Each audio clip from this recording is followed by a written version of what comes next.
हो, तुम्हाला लाज कशी वाटत नाही हो फुकटचा मानपान घ्यायला? ए सांभाळून बोल. गावचं युवा नेतृत्व आहे मी.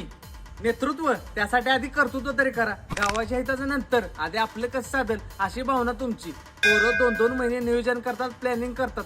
तेव्हा कुठं गणपती व्यवस्थित बसतो, देवी व्यवस्थित पार पडतात.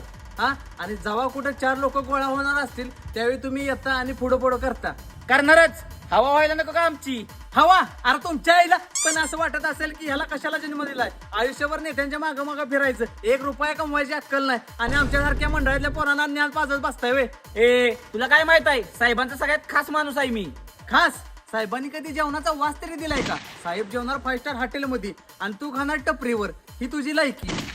खाण्यावर आठवलं, महाप्रसादा दिवशी जी पोरं राबतात त्यांच्यावर दादागिरी करायला कशाला रे येता तुम्ही? वर्गणी देणार 501 आणि असं दाखवणार की महाप्रसाद तुम्हीच दिलाय. पैसे नाही, भावना महत्वाची असते. मग ही भावना ज्यावेळी हिशोब मागायला येतात त्यावेळी कुठं जाते? पोरं जिथं काटकसर करता येईल तिथं काटकसर करतात, रुपयाचा हिशोब ठेवतात आणि तुम्ही मालक असल्यागत आम्हाला ऐकवता. एक काम करा, वाटलं तर ही वर्गणी परत घ्या, पण जर बिनकामाचं पुढं करायचं असेल ना तर मंडळात येऊ नका. खरंच कंटाळलोय आम्ही.